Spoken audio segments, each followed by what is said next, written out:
I just got back from the Portland Retro Gaming Expo this last week and had some time to recover. And in this video, I'm doing a pickups video. I don't do many pickups video.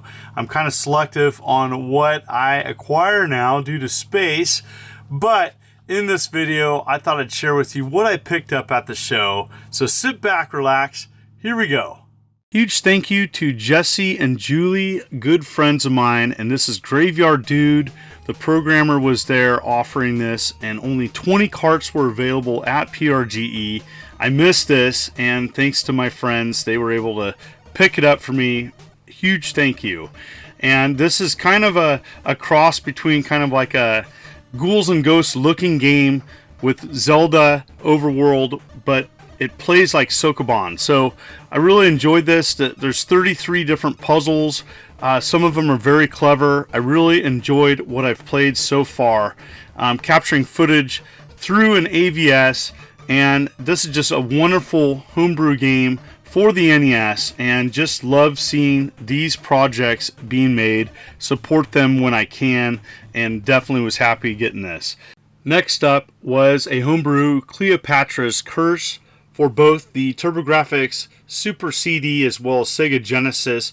Has some really neat features. You can actually, it comes bundled with a CD soundtrack which you can put in your Sega CD and play as the soundtrack with excellent sound, enhanced sound, while you play your Sega Genesis game. Very cool. Only a few games really do that, but you know, I'm just showing the Genesis sound natively here. And really, what a great exploratory game. I like to play these games with friends, and you know, I definitely want to play this one more as it seems awesome. And so the programmer again was at the show. He actually changed locations between Friday and Saturday, so I was able to track him down and purchase this. There were some extra goodies that came with this aftermarket homebrew game. Really well done, and really just happy to support them. Like many people, I spent quite a bit at the Atari Age booth, and one of the best ones was Popeye for the Atari 7800. This is a simply stunning arcade port for kind of an overlooked Atari console. I'm a huge fan of the 7800, and for people that have got to play this, you know how amazing this is. And so I did a video previously on the many ports of Popeye. It was before this was released, and you know, here it is, and it just looks great. It has all the intermissions, Popeye, all the characters look great, has all the arcade goodness, and just is so much fun. I'm a big fan of this arcade game. I know there's many others that enjoy it as well, and this is a new release and a welcome addition to the Atari 7800 library. But wait, there's so much more that was offered. Atari Age offered over 25 different releases. Another one was the Attack of the Pesky Robots by 8-Bit Guy, and it actually came with an adapter to use a Super Nintendo controller on your 7800. I'm just going to show the basic intro of this game and a little bit of the gameplay, but essentially it's a strategy exploratory game. I have picked up some of the other versions of this directly from 8-Bit Guy, and so Atari Age is offering this version. I do need to get the Sega Genesis one still as well, but wow, what a great looking game with a great soundtrack, this isometric view, and going around, and you have to take out different robots with different strategies. There's different items to pick up, and what I've checked out so far, I really like what they've done with this game. I just started playing it.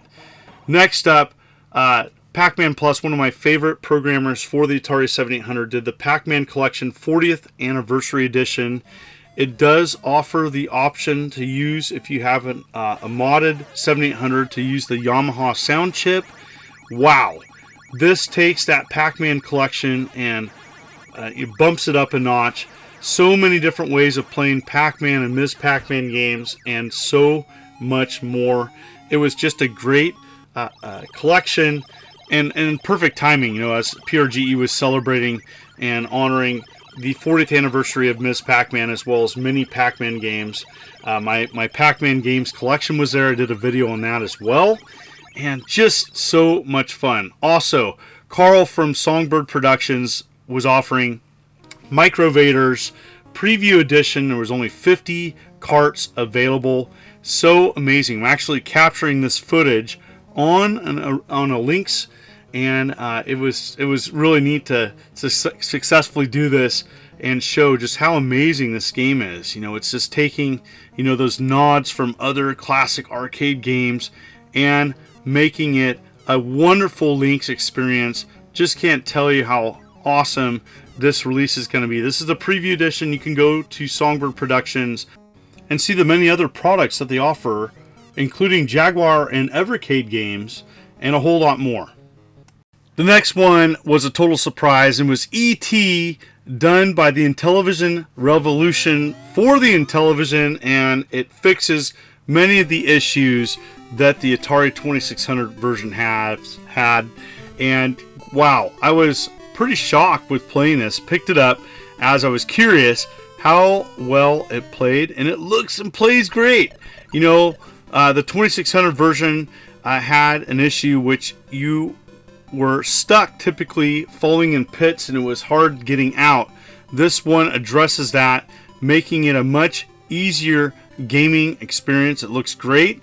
Soundtrack is awesome as well, and if you are a fan of this game or wanted to appreciate it and play it, a better version of it, here you go, with many other releases from them.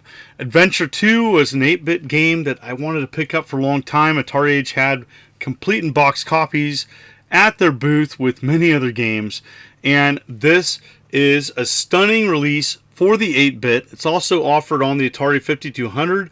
I do believe Adventure 2 on the 8-bit has even more content. So was just great to see that, and just wanted to show how amazing this version looks. You can actually choose what your character looks like at the beginning of the game, and it has many of the wonderful aspects of the original classic, plus many more enhancements and screens and animations. It's just awesome, and was really happy to finally pick this up. I know it's been out for a bit, but you know, there was just release after release offered. I already did a video on Ruby Q, but I wanted to show it here.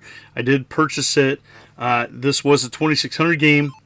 Many of the boxes weren't available yet at the show, but will be mailed to people that pick them up. But yes, Ruby Q is an unofficial update to Qbert. I did a dedicated video on it and it was just awesome. I picked up from arcadeshopper.com some rare TI-99 carts, and I didn't even know this existed. It was Junkman Jr. It's an unofficial release and port of Junkman Jr., one of my favorite classic games, probably top 100, and it has all the sound, all the levels, and it's a great version. And a lot of people I know don't know that this exists. I wanted to show it here, and it was so fun firing this up, knowing I've never played this port, didn't know it was around, and it is just fantastic. It has the difficulty options just like the other versions, and you know, it's just slightly different, and so it's neat to see this release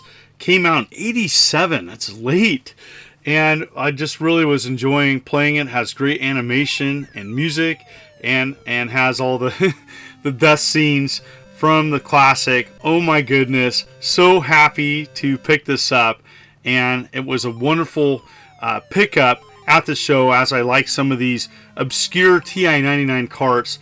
Try to track down as many as I can. Friend Luke gave me this Joust manual for the arcade. He also hooked me up with this, a variation of Strider 2 for Sega Genesis US release. A fan hooked me up with this, air traffic control, as well as many other releases. Sergio gave me the soundtrack. He did the music for Block'em Sock'em, as well as Jesus hooked me up with Fight and Rage. A fan gave me some popcorn, as well as another fan hooked me up with a CD release of Wally Beamish.